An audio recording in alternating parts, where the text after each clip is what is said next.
Hi, I'm Patrick Sullivan. This is Recurring Insight, and for this video, I'm going to be talking about Timetwister.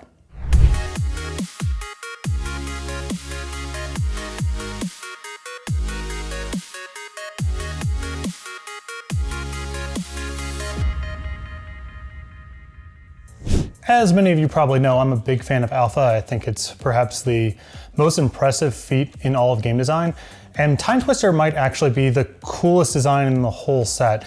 I know there's several cards that are more iconic, more powerful, but in terms of being mind-blowing and actually fun for the whole table, Timetwister might be the most awe-inspiring design in Magic's history. Timetwister is one of the most awe-inspiring designs in Magic, full stop. And there's a reason it's inspired so many derivatives over the years. I don't know if it's the most jaw-dropping design in all of Alpha. There are a few other contenders. Lich comes to mind, and a handful of others. But Timetwister grades the highest in terms of awe-inspiring meets easy to understand. And it's still known colloquially as part of the Power 9 as it was back in the 90s, even though it's appreciably less powerful than Black Lotus, the Mox's, Ancestral Recall, Time Walk. It's by far the weakest of the 9, and yet still stands shoulder to shoulder with those designs because of how just awe-inspiring and unbelievable it is. What I also like about Timetwister is that the rate is kind of concealed. It is too powerful, and there's a reason that the designs that try to tap into Timetwister either cost a lot more mana or come with some sort of massive restriction that prevents you from comboing out in one turn.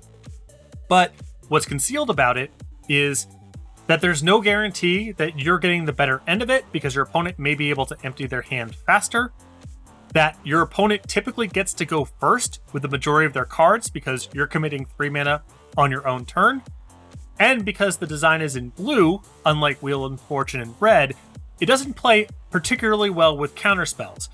And then there's the question of its legality in Commander, which is a hot button topic at all times, in part because the card is so expensive. Part of the reason it's so expensive is legality in Commander, but set that aside. I think even if Timetwister is expensive and obnoxious a little bit because of its cost, I do like it being present in Commander. For one, the card's price kind of acts as a cap of how frequently that you see it. Two, it seems very much in the spirit of Commander. It's a big dramatic moment that the entire table participates in. And lastly, it isn't a strict upgrade for your deck.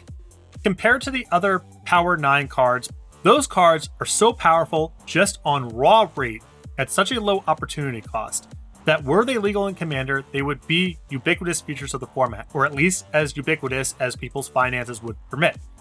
Timetwister is in that same space with Bazaar Baghdad, Mishra's Workshop, where it can be powerful for certain strategies, but is by no means a prerequisite to engage with the format.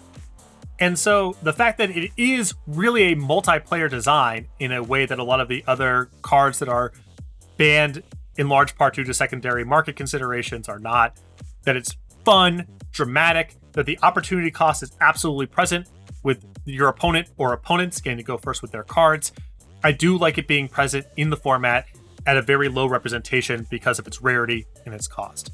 But Timetwister still stands out as one of the most iconic designs ever made, an inspiration for a handful of other very iconic designs. And for many Magic players, the first card they encountered that really blew their minds. There's a lot of rares that are part of the early experience.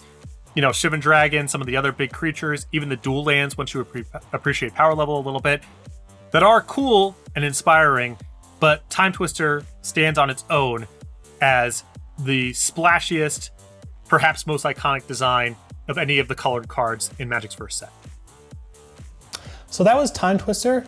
This is Recurring Insight, and a couple things you can do from here. Make sure that you're subscribed to the Star City Games YouTube page.